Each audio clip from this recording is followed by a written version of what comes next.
records, a record label division. It also includes an art gallery. Dash has built one of the largest empires in the music industry. He has since collected with Dennis Mckessie to push OSG off school grounds forward. Also recently welcomed a beautiful baby boy named Dusko with his wife, Rocky. So, without any further ado, would you please welcome Mr. Dame Dash? Thank you for that. I appreciate that. Today I thought I'm not clear. I might, you want me to talk about the mental health and all that, right? However you like. Well, some of the stuff that I've been doing for the last 10 years, for me, has been therapeutic. And I think understanding what unrecognized trauma is very important. When you're born into a world where you're told you're number two, and that's supposed to be your normal, that God might be white, that you're not supposed to be in a social or a certain economic class, when you're taught that you're not, or someone from your culture may never be the president, when you have to survive and worry about eating, when you have to worry about breathing, when you have to see people die, get killed as a part of survival skills, and that becomes your normal. It's not normal. It's an unrecognized not normal. And all of these worries that we are built to think is normal, down to the systemic racism and everything else that comes with that, is a reason why the majority of the world today is depressed. In a time like COVID, and this is a war. People are dying. People are sick. They have to change their way of living. But more people, from what I'm understanding, are dying from depression during this time, because they're trying to fit into a life that's been portrayed, trying to fit into a system that if they don't do it the way they're told, then they're wrong. And that would depress anybody, to never be able to dream. Like when I was in school, I wasn't taught to dream. I wasn't taught to be an entrepreneur. I wasn't taught to look under the hood to see if what we are being taught is actually factual. The fact that the people that were doing the teaching, the people that are passing the laws, the people that have implemented this original curriculum and way of living had slaves alone on a logical level, makes me believe that everything that's given to us is meant for us to not know we're slaves, but we really are. And I believe all of this has to be recognized and dealt with for us to move forward. Now, what I've been doing as well is creating my own television network and my own streaming service and making my own content. And the reason why is because the things that are put into our existence every day, they're patterns, day in and day out. But we're told the wrong stuff, the stuff that should control us. There's not one media platform that's really owned by Black or people from our culture. So we don't even have control of who and what heroes of ours are recognized. So that was one of the main reasons why I started my own television network and bought all my own equipment. We're taught we're supposed to rent that stuff. We're taught we're supposed to give our stories to other cultures so that they can put it out and control the narrative the way they want to, or it doesn't get seen. This is the way we've been taught. To me, this is trauma. These are reasons why we need therapy. We're also taught that if culturally we go to a therapist, we're weak. And what's even crazier about it is because we don't go to therapy, the study of people doesn't come from our culture. So when the therapist traditionally is studying people, they're not studying us, they're studying them. So when we do try to get the therapy, we're getting the wrong therapy from the wrong people with the wrong experience. Now, let me explain what was therapeutic for me. When I went to school, I never saw a Black principal. I never saw it. I was taught that the black people, that gym teacher, guidance counselor, maybe. And it was hard for me to listen to someone from another culture that I think was cooler than me, that didn't have the money that I thought I needed to have when I grow up, to tell me what to do and how to do it, which was why there was friction. The person that was teaching me or trying to teach me wasn't teaching me what I needed, wasn't teaching me how I needed to be taught. So when I finally was invited to this OSG Zoom, and I was able to see 90 black or people from my culture, like-minded people, I was like, wow, how come I never knew that there were black principals? How come they don't get showcased? And then the intelligence that comes with it. So being in a room full of those many like-minded people was therapeutic for me, to the extent that I stayed on the Zoom, every single Zoom since it started, or since I've been there. What's been therapeutic is controlling the narrative, not being told or given anything. I don't want it. I know that I have the ability to earn it. I know that my culture has the ability to help my culture. I don't need another culture to help mine. Mine can help mine. So over a Zoom, just kicking it with OSG, and then it's saying, look, the pantries, there's no more food pantries. The churches are closed because of COVID. So we identified a partner, an alternative to the meat and the food that with the GMO and the stuff that's been given to kill us, other than our survival skills. Even the food is given to us to kill us. And we gave them a vegan alternative beyond meat. And we basically fed like 30 schools and orphanages, but we did that ourselves. The Board of Education has shut down.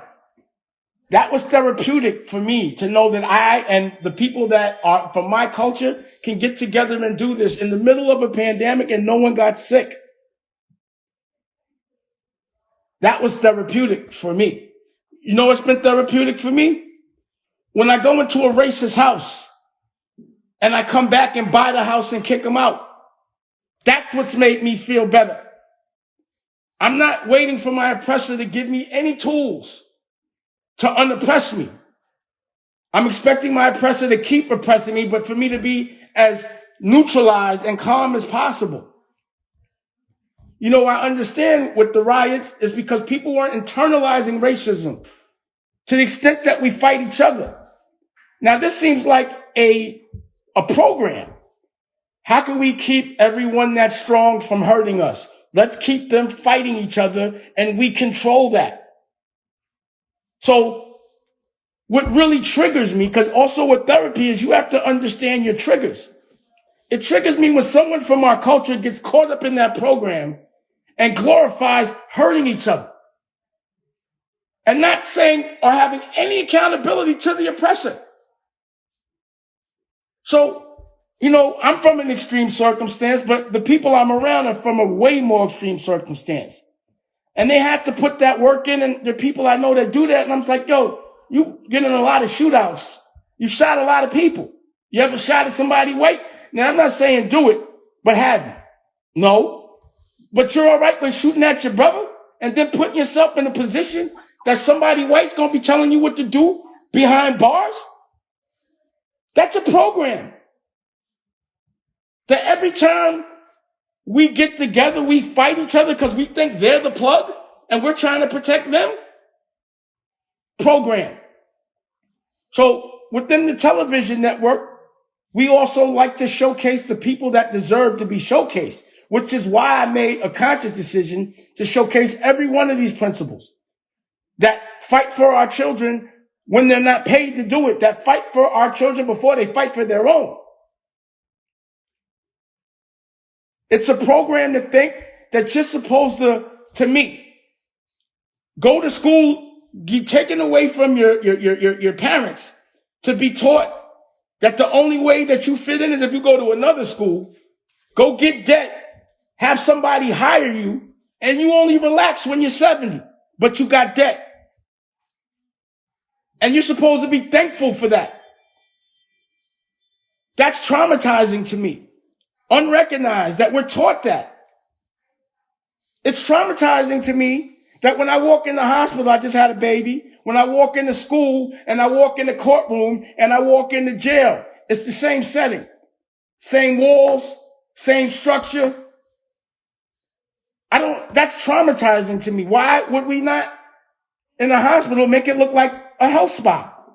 When we go to school, why wouldn't it look like a country club? Why do we want to go to things that make us think of pain and misery and jail? That's a program to me. It's a program, and it's traumatizing that we know that when we're supposed to be rehabilitating the people that are soldiers, are warriors that go to jail for the survival, that while they're there, they're nothing in commissary. They're not fed anything but bad food. So they got to work out. They come out strong, but inside they got diabetes, heart disease, all kind of stuff. Why is it that diabetes is 1 out of 3 people going to be diabetic in the next 10 years? Because of the food we're given. All of that is traumatizing. We need to recognize that because we're taught certain things doesn't make it right.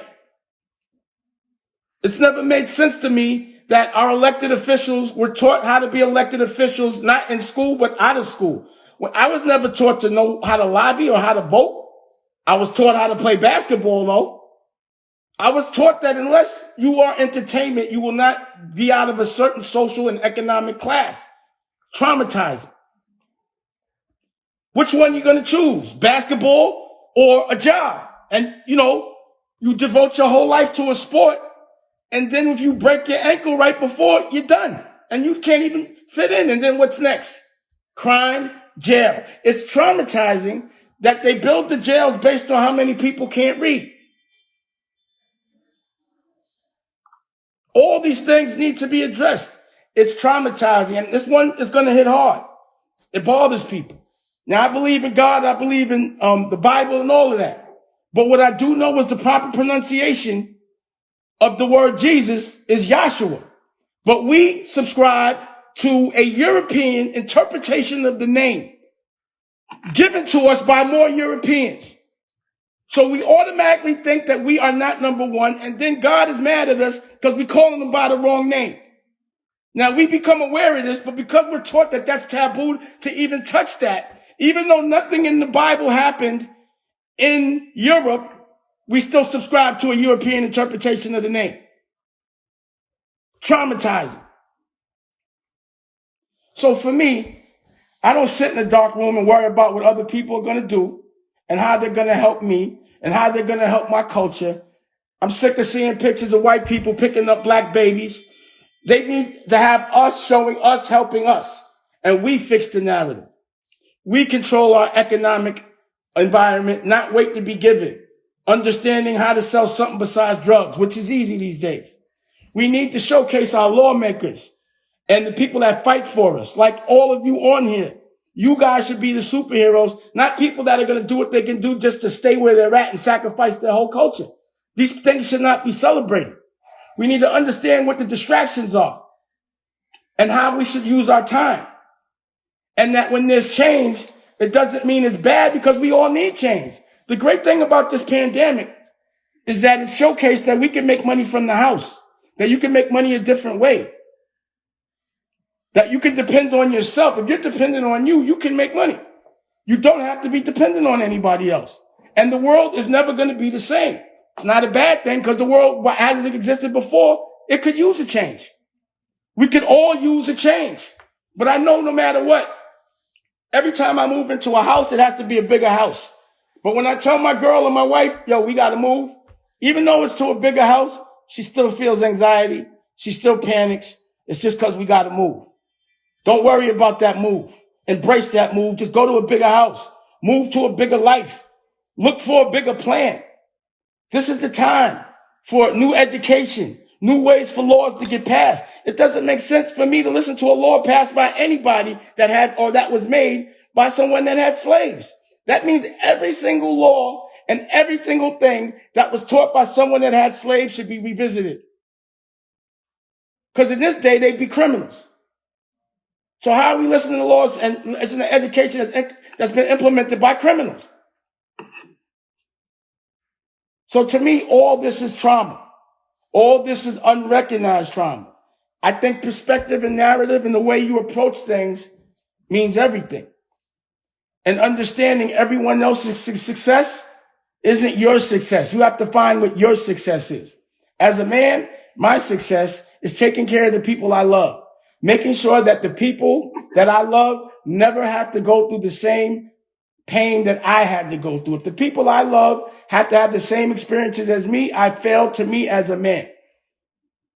My job is to make sure my woman is independent, but she doesn't and can do whatever she needs to do without me, but she never has to. And my children should have a better surrounding and opportunity. I want to be able to practice nepotism and pass that plug to my children like other cultures do. I want to be able to work with like-minded people from my culture without fighting them. And I don't want to fit in. I don't want to look like anyone that's doing anything that's working for the old way of doing things, because it's almost like you had to cheat to fit in. You had to sacrifice to fit in. The new fit in for me, don't fit in. Do something different. Stand behind your point of view, but nothing will be given to you. You have to work hard for it. I have a new child. I'm going to definitely give him the legal education, but I'm around 90 principles. I've already been educating him from before he was outside the womb with the help of the OSG and everyone that's part of it. I've learned how to help and who to help. It's time for all of us to understand evolution takes change. To get better takes work. But this is what we're here for. The test is not to do what everyone tells you to do, but to do what you know is right. Not to be expecting of anyone to give you anything, but to fight for what you want. To fight for equity so you can pass it to someone you love. If you're hustling for a 2-seater in a 1-bedroom apartment and you got 2 kids, that's not the right dream. It's not going to work out. Understanding what real wealth is. Real wealth is being healthy, being happy, not worrying. But because we're in this program, where the minute we're on the planet, we have to worry about survival, credit, what people think, eating. It's hard to play chess. We're always playing checkers. So you have to visualize the future so that you can play chess. You have to work toward the future. Nothing good happens overnight. And you can't trust fast money. You just can't. Because then it goes fast. But, I'm just going to leave everybody with this.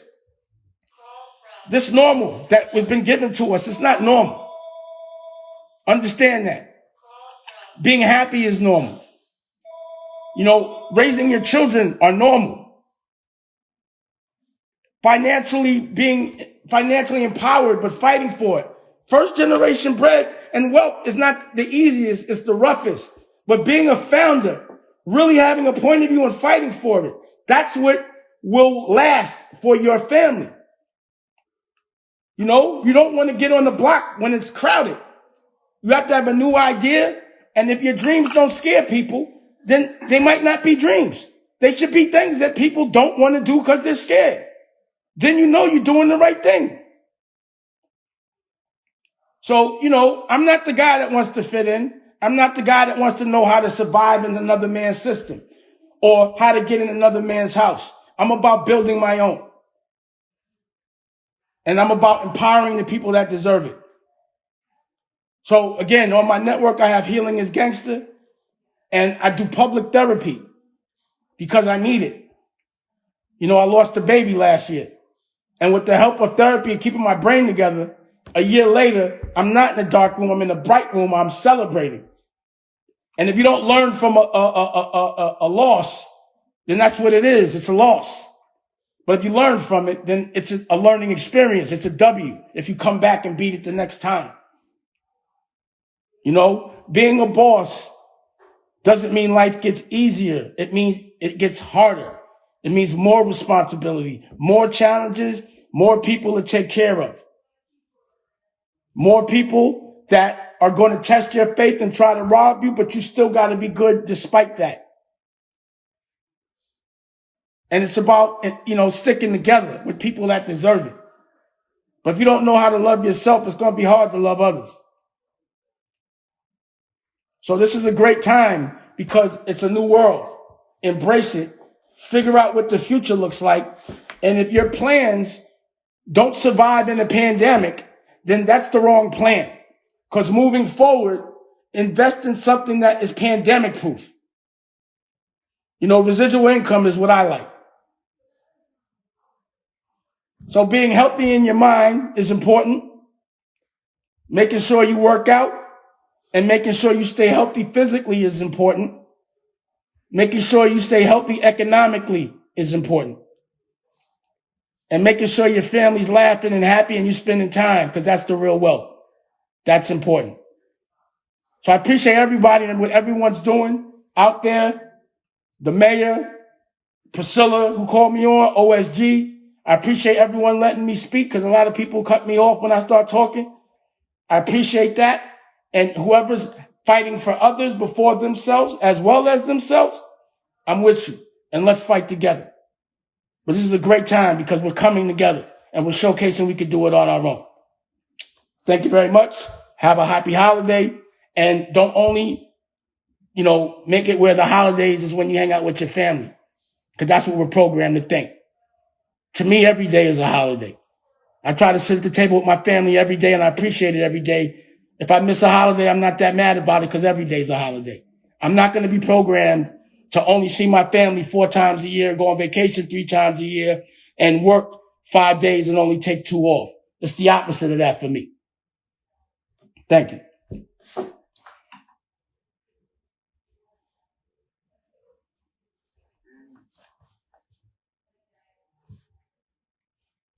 I can't hear. Dr. Bostic.